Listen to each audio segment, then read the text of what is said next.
Hello दोस्तों, कैसे हैं आप सभी लोग। आशा करता हूं कि ठीक होंगे। दोस्तों, हम आज की वीडियो में इक्विवेलेंट फ्रैक्शंस पढ़ेंगे। दोस्तों, इस फ्रैक्शंस को पढ़ना बहुत ही ज़रूरी है, क्योंकि जब हम दोस्तों आगे की वीडियो में फ्रैक्शंस पर कुछ ऑपरेशंस करना सीखेंगे, जैसे कि addition of fractions, subtraction of fractions, multiplication, division. तो दोस्तों, जनरली एडिशन और सब्ट्रैक्शंस में हमको इक्विवेलेंट फ्रैक्शंस की ज़रूरत पड़ेगी। तो दोस्तों, ये जो इक्विवेलेंट फ्रैक्शंस है ना, ये फ्रैक्शंस के एडिशन और सब्ट्रैक्शंस को करने की एक बेस है दोस्तों। समझ गए? तो हम इसको बहुत अच्छे से समझेंगे, जिससे दोस्तों हमको एडिशन और सब्ट्रैक्शन करने में किसी भी तरह की कोई दिक्कत ना हो। तो चलिए दोस्तों, वीडियो को शुरू करते हैं। Equivalent fraction. Equivalent fractions are fractions that represent the same value even though they look different. मतलब दोस्तों, इक्विवेलेंट फ्रैक्शंस वे फ्रैक्शंस होती हैं जो एक ही वैल्यू को, समान वैल्यू को दर्शाती हैं, भले ही वे दिखने में अलग अलग हो। जैसे कि यहाँ देखिए दोस्तों, 1/2 यानी ये जो दोस्तों ऑब्जेक्ट है, इसको मैंने बराबर दो भागों में बांट दिया और ये भाग मैंने दोस्तों सेट कर दिया, ये वाला। तो इसको मैंने 1/2 से दिखा दिया। यहाँ देखिए दोस्तों, इस ऑब्जेक्ट को मैंने 4 बराबर भागों में बांट दिया है और दोस्तों इसमें से मैंने दो भाग ले लिए, एक ये वाला और दोस्तों एक ये वाला। तो इसको मैं दिखाऊंगा 2/4 से, यानी इस फ्रैक्शन से। इसी तरह से दोस्तों इसको मैंने 3 बराबर भागों में बांट दिया है दोस्तों। पूरे को 6 भागों में बांट दिया है, 6 बराबर भागों में, जिसमें से मैंने ये दोस्तों 3 भाग ले लिए। तो इसको कैसे दिखाऊंगा मैं दोस्तों, 3/6 से। इसी तरह से दोस्तों लास्ट है, इसको दोस्तों मैंने 8 बराबर भागों में बांट दिया है और इसमें से दोस्तों मैंने ये 4 भाग ले लिए हैं या सेट कर दिए हैं। तो दोस्तों इसको मैं दिखाऊंगा 4/8 से। तो ये दोस्तों आपने नोटिस किया होगा इसमें कि ये जो सभी की सभी फ्रैक्शंस है ना, ये दोस्तों 1/2, 2/4, 3/6 और 4/8, ये दोस्तों एक ही वैल्यू को दिखा रही हैं। और वो है दोस्तों 1/2 यानी हाफ को। गौर से देखिएगा दोस्तों, ये जो पूरा ऑब्जेक्ट है, इसको मैंने दो बराबर भागों में बांट दिया है और दोस्तों इसका एक भाग ले लिया, यानी आधा भाग ले लिया, जो 1/2 हो गया। इस ऑब्जेक्ट को देखिए दोस्तों, सेकंड वाले को, इसको भी दोस्तों मैंने दो बराबर भागों में बांट रखा है, लेकिन दोस्तों इस भाग को मैंने दो हिस्सों में तोड़ दिया है, लेकिन है तो ये आधा ही। तो दोस्तों इसको दो हिस्सों में तोड़ दिया, यानी टोटल 4 हिस्से हो गए, जिसमें से 2 हिस्से ले लिए। तो इसको दोस्तों मैंने ऐसे दिखा दिया 2/4 से। यहाँ देखिए दोस्तों, इसको भी आधा आधा कर दिया, इस आधे पार्ट को 3 बराबर हिस्सों में तोड़ दिया और इसको भी 3 बराबर हिस्सों में तोड़ दिया। तो दोस्तों है तो ये आधा ही ना। तो चूंकि इसके 3 पार्ट हैं, टोटल 6 हैं, जिसमें से 3 ले लिए हमने, तो इसको मैंने 3/6 से दिखा दिया। इसी तरह से इस ऑब्जेक्ट को देखिएगा दोस्तों, इसको भी दो भागों में बराबर बराबर बांट कर, इसके एक भाग को मैंने 4 बराबर हिस्सों में बांट दिया और इस भाग को भी मैंने 4 बराबर हिस्सों में बांट दिया, जिसमें से दोस्तों ये 4 हिस्से मैंने सेट कर दिए। तो इसको दिखा दिया मैंने 4/8 से। लेकिन ये दोस्तों चारों की चारों ऑब्जेक्ट आधा को ही दिखा रहे हैं। ये देखो दोस्तों, ये आधा पार्ट ही दिखा रहे हैं, बस आधे में से दोस्तों हमने और बराबर बराबर पार्ट कर दिए हैं। ये दोस्तों दिखने में जरूर अलग अलग हैं, ये सारे जो फ्रैक्शंस हैं ना,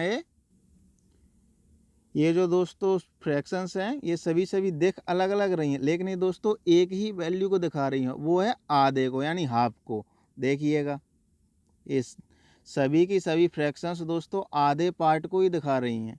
तो इस तरह की फ्रैक्शंस दोस्तों इक्विवेलेंट फ्रैक्शंस कहलाती हैं, जो दिखने में तो अलग अलग होती हैं, लेकिन एक ही वैल्यू को दिखाती हैं सभी की सभी। ठीक है दोस्तों, तो ये डेफिनेशंस होती है इक्विवेलेंट फ्रैक्शंस की। चलिए दोस्तों आगे पढ़ते हैं। यहाँ हम दोस्तों इक्विवेलेंट फ्रैक्शंस की प्रॉपर्टीज पढ़ेंगे। Property 1, if we multiply both the numerator and the denominator of a fraction by the same number other than 0 we get an equivalent fractions। यानी दोस्तों हम किसी फ्रैक्शंस के न्यूमरेटर और डिनोमिनेटर को एक समान नंबर से मल्टीप्लाई कर दें जीरो को छोड़ के, तो दोस्तों हमें इक्विवेलेंट फ्रैक्शंस ही मिलेगी। जैसे कि उदाहरण में देखिए, यहाँ देखिए दोस्तों, इस ऑब्जेक्ट को मैंने दोस्तों दो बराबर भागों में बांट दिया है। इसका एक भाग मैंने ये सेट कर दिया है, मान लीजिए इसी को, तो इसको मैंने दोस्तों 1/2 से दिखा दिया। अब दोस्तों मैंने इसमें टॉयल से मल्टीप्लाई कर दिया, न्यूमरेटर में भी और डिनोमिनेटर में। यानी दोस्तों मैंने न्यूमरेटर के 12 बराबर हिस्से कर दिए और दोस्तों मैंने डिनोमिनेटर के 24 बराबर हिस्से कर दी। हाँ दोस्तों, 2 में 12 का मल्टीप्लाई हो रहा है, यानी 24 हिस्सों में टूट जाएगा ये पूरा ऑब्जेक्ट दोस्तों, जिसमें से 12 हिस्से हाईलाइट हो जाएंगे। यहाँ देखिएगा दोस्तों, इस फ्रैक्शन में 12/24, यानी जब मैं इसमें दोस्तों 12 से मल्टीप्लाई करूँगा, यहाँ देखिए दोस्तों, जब इसमें 12 का मल्टीप्लाई करूँगा तो ये दोस्तों 12 बराबर हिस्सों में बट जाएगा कुछ इस तरीके से। यहाँ देखिए दोस्तों, ये जो पार्ट है ना पूरा, ये दोस्तों पूरे का तो आधा है ये, लेकिन ये दोस्तों आधा भी 12 बराबर हिस्सों में बट गया। इनको आप काउंट करोगे दोस्तों तो ये 12 होंगे। और चूंकि हमने डिनोमिनेटर में भी यानी पूरे में भी 12 से मल्टीप्लाई किया, तो दोस्तों ये पूरा ऑब्जेक्ट भी टोटल 24 हिस्सों में बट गया, जिसमें से ये 12 हिस्से दोस्तों हाईलाइट हो गए। तो दोस्तों ये भी इसी के इक्विवेलेंट है। दोस्तों इक्विवेलेंट फ्रैक्शंस को आप ऐसे भी समझ सकते हो कि यदि हम दोस्तों इसको काट के, ये जो आधा पार्ट है ना, इसे उठाकर दोस्तों ये जो पार्ट है ना ये वाला, अगर मैं इसे काट के इसके ऊपर रख दूं तो ये दोस्तों इसे पूरा कवर कर लेगा इसको। तो इससे दोस्तों यही समझे कि इसके इक्विवेलेंट है। अब दोस्तों इसको आप कितने भी पार्ट में बांट दीजिए, जितना आपका मन करे, 12 पार्ट में, 50 पार्ट में, 100 पार्ट में, ये पूरा ये जो हिस्सा है ये पूरा का पूरा दोस्तों इसको कवर कर लेगा यदि आप इसके ऊपर रखेंगे। ठीक है दोस्तों, तो ये दोस्तों इस तरह से भी आप फ्रैक्शंस को समझ सकते हो, इक्विवेलेंट फ्रैक्शंस को। इसी तरह से दोस्तों और देखिएगा आप, यदि मैं दोस्तों इस हिस्से को काट के इनमें से किसी के भी ऊपर रखूं तो दोस्तों ये पूरा कवर कर लेगा। यानी इन चारों ऑब्जेक्टों में से मैं किसी भी एक ऑब्जेक्ट का एक हिस्सा दोस्तों उठाकर इन तीनों में से किसी के भी ऊपर रख दूं तो दोस्तों वो उसे पूरा कवर कर लेगा। तो इसका मतलब ये हुआ कि ये सारी की सारी फ्रैक्शंस है दोस्तों वो आपस में इक्विवेलेंट है। यानी हम किसी एक फ्रैक्शंस के स्थान पर अन्य तीनों में से कोई भी यूज कर सकते हैं। सपोज दैट यदि मैं इसके स्थान पर दोस्तों इस फ्रैक्शंस को यूज करना चाहूँ तो कर सकता हूँ, या इसको यूज करना चाहूँ इसको कर सकता हूँ, यदि इसको यूज करना चाहूँ तो इसको भी कर सकता हूँ, मेरी सुविधा के अनुसार जैसी मुझे ज़रूरत पड़ेगी। दोस्तों ये हम जब हम फ्रैक्शंस का एडिशन सब्ट्रैक्शन पढ़ेंगे तो वहाँ काम में लेंगे ये सारी चीज़ों को, इसलिए दोस्तों मैं आपको पहले ही समझा रहा हूँ। तो दोस्तों ध्यान से समझिए इसको। ठीक है दोस्तों, तो इक्विवेलेंट फ्रैक्शन समझ में आया क्या होती है। ठीक है दोस्तों, आगे बढ़ें। यहाँ हमने दोस्तों ये देखा कि यदि किसी फ्रैक्शंस के न्यूमरेटर और डिनोमिनेटर में सेम नंबर से एक जैसी संख्या से मल्टीप्लाई करूँ लेकिन वो जीरो नहीं होना चाहिए, तो दोस्तों हमें जो फ्रैक्शंस मिलेगी वो भी इसी के इक्विवेलेंट रहेगी।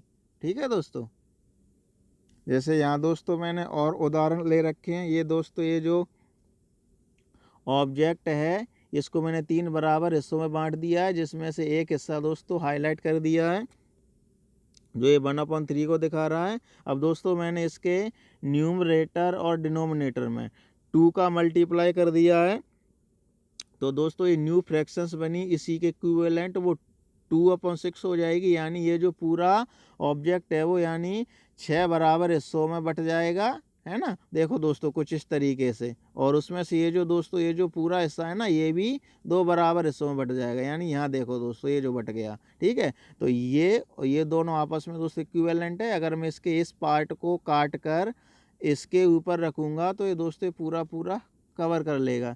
ठीक इसी तरह से दोस्तों इसको देखिए, ये जो ऑब्जेक्ट है इसको मैंने 3 बराबर हिस्सों में बांट के ये 2 हिस्से ले लिए, है ना दोस्तों। तो इसको 2/3 से दिखाएंगे। फिर दोस्तों यदि मैं इसमें 2 का मल्टीप्लाई कर दूंगा न्यूमरेटर डिनोमिनेटर में, तो हमको दोस्तों इसी के इक्विवेलेंट 4/6 फ्रैक्शंस मिलेगी। यानी इस पूरे ऑब्जेक्ट को हमने 6 बराबर हिस्सों में बांट दिया है, यहाँ देखिएगा। और उसमें से जो दोस्तों हमने हाईलाइट की रखे थे 2 हिस्से, ये भी दोस्तों 2 हिस्सों में टूट जाएंगे। क्यों? क्योंकि हमने न्यूमरेटर में 2 का मल्टीप्लाई किया है, डिनोमिनेटर में भी दोस्तों 2 का मल्टीप्लाई किया, तो पूरा भी उसी हिसाब से बटेगा 2 हिस्सों में, है ना। ये देखो दोस्तों, और ये जो दोस्तों हिस्से हैं 4 हो जाएंगे अब, है ना, ये पूरा हिस्सा, तो ये 4/6 हो गया। इसी तरह से इसको देखिएगा दोस्तों, इस ऑब्जेक्ट को मैंने 4 बराबर भागों में बांट दिया, उसमें से एक हिस्सा हाईलाइट कर दिया या कलर कर दिया। तो दोस्तों इसको मैं दिखाऊंगा 1/4 से। अब दोस्तों इसी में जब मैं 2 का मल्टीप्लाई कर दूंगा न्यूमरेटर और डिनोमिनेटर में, तो ये दोस्तों इसी के इक्विवेलेंट फ्रैक्शंस 2/8 हो जाएगी। तो ये देखो, इसका मतलब दोस्तों इस चारों हिस्से यानी 2 हिस्सों में और बट जाएंगे कुछ इस तरीके से। तो ये दोस्तों टोटल 8 हिस्सों में बट जाएगा पूरा, जो कि यहाँ बट गया है। और दोस्तों ये भी 2 हिस्सों में बट गया है, जो यहाँ देखिएगा दोस्तों, ठीक है। तो ये दोनों आपस में इक्विवेलेंट है, यानी यदि मैं इस हिस्से को काट के इसके ऊपर रखूं तो पूरा पूरा कवर करेगा, या दोस्तों इस हिस्से को काट के इसके ऊपर रखूं तो दोस्तों इसको ये पूरा पूरा कवर करेगा। अगला देखिएगा दोस्तों, इस ऑब्जेक्ट को मैंने 4 बराबर हिस्सों में बांट दिया है। उसमें से दोस्तों ये मैंने 3 हिस्से ले लिए, ये वाले 1 2 3, तो ये 3/4 से दिखा देंगे। अब दोस्तों इसमें मैंने 2 से मल्टीप्लाई कर दिया न्यूमरेटर और डिनोमिनेटर में, तो दोस्तों इसके इक्विवेलेंट फ्रैक्शंस 6/8 हो गई। यानी इसका मतलब ये हुआ कि ये दोस्तों 2 हिस्सों में और बट गया है। तो जिस तरह से दोस्तों टोटल 8 हिस्सों में बट गया, जो कि न्यूमरेटर दिखा रहा है। और इसमें से ये दोस्तों ये जो सेट किए हुए थे ये भी 2 हिस्सों में बट जाएंगे, यानी 6 हो जाएंगे दोस्तों। तो यहाँ देखिएगा दोस्तों, ये 6 हिस्सों में बट गए, तो 6/8, यानी मैं इस हिस्से को काट के इसके ऊपर रखूँगा तो ये दोस्तों इसे पूरा पूरा कवर कर लेगा। ठीक है दोस्तों। तो आप अपनी सुविधा के अनुसार इक्विवेलेंट फ्रैक्शंस को जहाँ ज़रूरत पड़ेगी वहाँ आप यूज कर सकते हैं। हम दोस्तों पढ़ेंगे कि किस तरह से हम इक्विवेलेंट फ्रैक्शंस को यूज करेंगे अगली वीडियो में। ठीक है दोस्तों, चलिए आगे बढ़ते हैं। इसी तरह से दोस्तों अगली प्रॉपर्टी है, if we divide both the numerator and the denominator of a fraction by the same number other than 0 we get an equivalent fractions. यानी दोस्तों हम जब मल्टीप्लाई कर रहे थे न्यूमरेटर डिनोमिनेटर में तो हमको इक्विवेलेंट फ्रैक्शंस मिल रही थी। ठीक इसी प्रकार जब आप दोस्तों न्यूमरेटर और डिनोमिनेटर को एक ही नंबर से डिवाइड करते हैं, लेकिन वो नंबर 0 नहीं होना चाहिए, 0 के अलावा आप किसी भी नंबर से डिवाइड करें तो दोस्तों आपको इक्विवेलेंट फ्रैक्शंस ही मिलेगी। जैसे कि उदाहरण में देखिए, यहाँ देखिए दोस्तों, ये जो ऑब्जेक्ट है इसको मैंने दोस्तों 9 बराबर हिस्सों में बांट रखा हुआ है, जिसमें से दोस्तों मैंने 6 हिस्से ले रखे हैं। तो इसको मैं दिखाऊंगा 6/9 से। अब दोस्तों मैंने क्या किया, इसके न्यूमरेटर और डिनोमिनेटर में 3 से डिवाइड कर दिया, तो ये दोस्तों न्यू फ्रैक्शंस बन गई 2/3। तो दोस्तों ये फ्रैक्शंस भी इसी के इक्विवेलेंट हैं। कैसे है दोस्तों, यानी ये पूरा ऑब्जेक्ट दोस्तों 3 बराबर हिस्सों में बट गया, जिसमें से ये 2 हिस्से हमने ले लिए दोस्तों, यानी एक हिस्सा ये है और एक हिस्सा ये है। तो दोस्तों ये इसी के इक्विवेलेंट है। क्योंकि दोस्तों अगर मैं इस इतने पार्ट को काट के अगर इसके ऊपर रखूं तो दोस्तों इसे पूरा पूरा कवर कर लेगा। ठीक इसी तरह से इसके पार्ट को मैं काट के इसके ऊपर रख दूं तो दोस्तों ये भी पूरा पूरा इसे कवर कर लेगा। ठीक है दोस्तों। तो दोस्तों हमने क्या सीखा, यदि कोई फ्रैक्शंस है उसके न्यूमरेटर और डिनोमिनेटर में आप सेम नंबर से चाहे मल्टीप्लाई कीजिए और चाहे डिवाइड कीजिए, आपको इक्विवेलेंट फ्रैक्शंस ही मिलनी है। दोस्तों यहाँ आपने एक और नोटिस की होगी कि दोस्तों ऑब्जेक्ट एक ही है, यानी ये दोनों ऑब्जेक्ट दोस्तों कॉन्ग्रुएंट है, यानी सेम है। तो दोस्तों एक ही ऑब्जेक्ट के कई हिस्से हो रहे हैं। इसलिए दोस्तों ये इक्विवेलेंट फ्रैक्शंस बन रही है। और दोस्तों फ्रैक्शंस के एडिशन सब्ट्रैक्शन में भी दोस्तों भी हम यही करते हैं, एक ही ऑब्जेक्ट होता है उसी को अलग अलग हिस्सों में बांटते हैं। जैसे कि अगर मैं दोस्तों एक रेक्टेंगल ले लूँ, ठीक है दोस्तों, ये दोस्तों रेक्टेंगल है जिसका एक पार्ट मैंने सेट कर दिया, ये दोस्तों 1/3 है जो कि यहाँ से दिखा दिया। और दोस्तों ये सर्कल है, इसका भी दोस्तों मैंने 3 हिस्सों में बांट कर इस पार्ट को सेट कर दिया, ये भी दोस्तों 1/3 दिखा रहा है। तो क्या ये दोनों फ्रैक्शंस दोस्तों आपस में इक्विवेलेंट है क्या दोस्तों? ये 1/3 यानी सर्कल, ये दोस्तों सर्कल को दिखा रहा है 1/3 और ये दोस्तों रेक्टेंगल को दिखा रहा है 1/3। ये देखिए दोस्तों, ये जो फ्रैक्शन है ये इस रेक्टेंगल के लिए है और ये जो फ्रैक्शन है ना दोस्तों ये वाली, ये दोस्तों इस सर्कल के लिए है, ये वाली है ना, इसके ऊपर है तो ये। तो ये दोस्तों आपस में इक्विवेलेंट नहीं है, क्यों? क्योंकि ये दोस्तों सर्कल के लिए है और ये दोस्तों रेक्टेंगल के लिए, यानी दोनों ऑब्जेक्ट अलग अलग हो गए। तो इसलिए दोस्तों जब हम इक्विवेलेंट फ्रैक्शंस लेंगे तो दोस्तों ऑब्जेक्ट समान होने चाहिए, या तो दोनों के दोनों रेक्टेंगल हो या फिर दोनों के दोनों सर्कल हो। ठीक है दोस्तों, हालांकि ये 1/3 पार्ट दिखा रहे हैं अपने अपने, लेकिन ये आपस में बराबर नहीं है, इक्विवेलेंट नहीं है दोस्तों। ठीक है, तो इक्विवेलेंट होने के लिए एक ही ऑब्जेक्ट होना चाहिए, उसी के ही हम दोस्तों डिफरेंट पार्ट करते चलते हैं और वे आपस में इक्विवेलेंट होते हैं। ठीक है दोस्तों, आगे बढ़ें। जैसे यहाँ देखिए दोस्तों, इस पूरे ऑब्जेक्ट, ये दोस्तों तीनों ऑब्जेक्ट एक ही हैं, यानी कॉन्ग्रुएंट हैं दोस्तों, उसी के ही पार्ट हो रहे हैं। तो इनको हम इक्विवेलेंट में दिखा सकते हैं दोस्तों, इन तीनों को।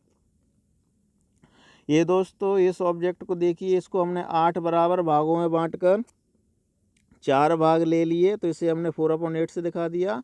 फिर दोस्तों हमने इसमें न्यूमरेटर और डिनोमिनेटर को 2 से डिवाइड कर दिया, तो ये दोस्तों नई फ्रैक्शंस 2/4 बन गई, यानी ये जो पूरा ऑब्जेक्ट है ये वाला, ये दोस्तों अब 4 बराबर हिस्सों में बट गया और उसमें से दोस्तों 2 हिस्से ले लिए। ठीक इसी तरह से दोस्तों इसके न्यूमरेटर और डिनोमिनेटर को हमने 2 से डिवाइड कर दिया, तो एक दोस्तों नई फ्रैक्शन बन गई 1/2, जो कि दोस्तों इसके इक्विवेलेंट है। यानी अब इस ऑब्जेक्ट को दोस्तों हमने 2 बराबर हिस्सों में बांट दिया, एक हिस्सा है, जिसमें से दोस्तों हमने एक हिस्सा ले लिया। तो ये दोस्तों तीनों ऑब्जेक्ट, ये जो फ्रैक्शंस दिखा रहे हैं ना तीनों ऑब्जेक्ट को, तो ये दोस्तों तीनों आपस में इक्विवेलेंट हैं। क्यों? क्योंकि दोस्तों ये देखो, ये 4 हिस्से बता रहा है, लेकिन ये दोस्तों आधे को बता रहा है। इसी तरह से इस ऑब्जेक्ट में ये दोस्तों 2 हिस्से बता रहा है, जो कि आधे को दिखा रहा है पूरे का, और यहाँ तो दोस्तों आधे का दिखा ही रहा है पूरे का, है ना। तो ये आपस में इक्विवेलेंट हो गई। अगर मैं इसमें से किसी एक पार्ट को काट कर इन दोनों के ऊपर रखूँ तो ये दोस्तों पूरा कवर कर लेगा इनको। ठीक है दोस्तों, चलिए आगे बढ़ते हैं।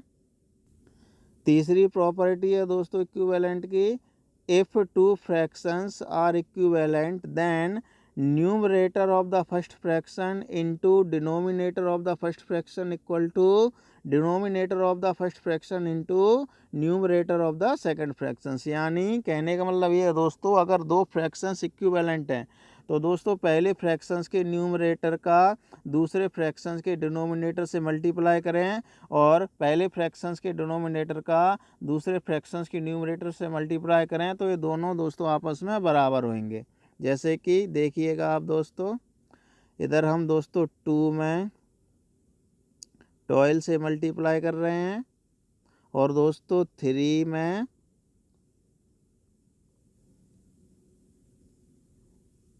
8 से मल्टीप्लाई कर रहे हैं दोस्तों। तो जब इन दोनों का दोस्तों मल्टीप्लाई होगा तो 24 हो जाएगा। इसी तरह से दोस्तों इन दोनों का मल्टीप्लाई होगा 8 और 3 का, तो ये भी दोस्तों 24 हो जाएगा, यानी दोनों का प्रोडक्ट बराबर आ गया। तो ये दोस्तों थर्ड प्रॉपर्टी है। अगर कोई दो फ्रैक्शंस आपस में इक्विवेलेंट हैं तो दोस्तों उनका ये जो क्रॉस मल्टीप्लिकेशन है न्यूमरेटर और डिनोमिनेटर का, इनका प्रोडक्ट आपस में बराबर होगा। तो दोस्तों ये जो थर्ड प्रॉपर्टी होती है किन्हीं भी दो फ्रैक्शंस को ये चेक करने के लिए होती हैं कि वे आपस में इक्विवेलेंट हैं अथवा नहीं हैं। तो दोस्तों मैंने लिख भी दिया है नोट में, the third property of equivalent fractions is use to check whether the two given fractions are equivalent और नॉट। अगर वे दोस्तों इक्विवेलेंट होंगी तो उनके ये जो क्रॉस मल्टीप्लिकेशन है वो आपस में बराबर होगा, और यदि दोस्तों इक्विवेलेंट नहीं होंगी तो उनका क्रॉस मल्टीप्लिकेशन बराबर नहीं होगा। तो दोस्तों ये जो थर्ड प्रॉपर्टी यही चेक करने के लिए यूज की जाती है कि ये दो फ्रैक्शंस आपस में इक्विवेलेंट हैं अथवा नहीं हैं। ठीक है दोस्तों, तो चलिए आगे बढ़ते हैं।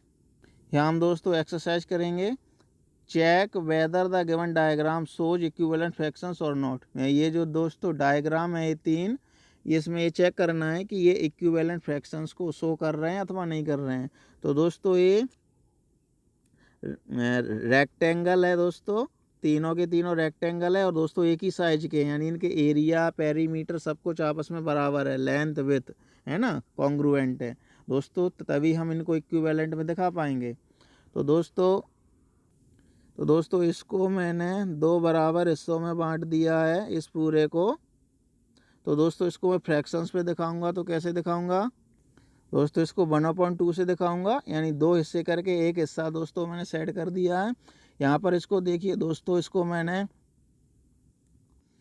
4 बराबर हिस्सों में बांट दिया है, जिसमें से दो हिस्से दोस्तों सेट कर दिए हैं। तो इसको मैं 2/4 से दिखाऊंगा।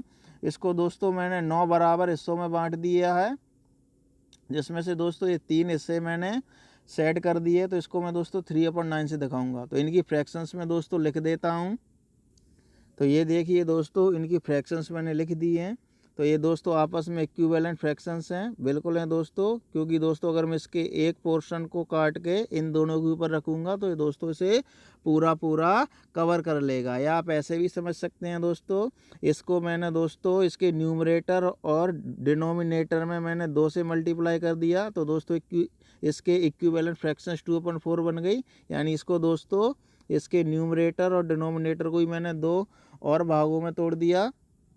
ठीक है दोस्तों, तो ये दो बराबर हिस्सों में बट गए, जो कि यहाँ दिखा रहे हैं। और दोस्तों तीसरे ऑब्जेक्ट के लिए आप ऐसा समझ सकते हैं कि दोस्तों इसके न्यूमरेटर और डिनोमिनेटर में मैंने 3 से मल्टीप्लाई कर दिया। तो ये दोस्तों 3/6 बन गई। इसी के इक्विवेलेंट फ्रैक्शन है दोस्तों, ये इसी के इक्विवेलेंट है। यानी इसके दोस्तों न्यूमरेटर को मैंने 3 बराबर हिस्सों में बांट दिया, तो इसका दोस्तों पूरा ऑब्जेक्ट भी 6 हिस्सों में बट जाएगा कुछ इस तरीके से। तो यहाँ देखिए दोस्तों ये तीनों बराबर है, यहाँ देखिएगा, यहाँ देख रहे हैं। ठीक है दोस्तों, तो ये फ्रैक्शंस बनेगी 3/6। तो ये दोस्तों तीनों फ्रैक्शंस आपस में इक्विवेलेंट हैं। ठीक है, जो दोस्तों 1/2 के बराबर है, यानी आधे को ही दिखा रही हैं ये दोस्तों। तीनों ऑब्जेक्ट या तीनों डायग्राम दोस्तों ये आधे को ही दिखा रहे हैं। ठीक है, बस दिखाने का तरीका अलग है। इसे अपन 1/2 से दिखा रहे हैं, इसको 2/4 से दिखा रहे हैं, और इसे दोस्तों 3/6 से दिखा रहे हैं, जबकि तीनों है ही एक ही, हाफ 1/2। ठीक है दोस्तों, तो ये होती है दोस्तों इक्विवेलेंट फ्रैक्शंस। तो मैं आशा करता हूँ आपको ये फ्रैक्शन समझ में आई होगी। यदि दोस्तों आपको कोई डाउट है तो आप कमेंट बॉक्स में टाइप करके लिख सकते हैं, मैं दोस्तों उसका आंसर देने की पूरी कोशिश करूँगा। ठीक है दोस्तों, और दोस्तों मुझे लग नहीं रहा है कि यदि आपने वीडियो को अच्छे ध्यान से देखा होगा तो आपको कोई डाउट होगा। बिल्कुल दोस्तों आसान शब्दों में समझाया है, जिस तरह से दोस्तों छोटे बच्चों को समझाते हैं ठीक उसी तरह से। तो आपको पूरा समझ में आ गया होगा, आपको किसी भी तरह का कोई डाउट नहीं रहा होगा। तो दोस्तों अब हम मिल लेंगे अगली वीडियो में, जिसमें हम दोस्तों फ्रैक्शंस का कंपैरिजन करना सीखेंगे। दोस्तों कंपैरिजन करने में भी हम इक्विवेलेंट फ्रैक्शंस का यूज करते हैं। ठीक है दोस्तों, तो चलिए मिलते हैं हम, तब तक के लिए बाय बाय, टेक केयर।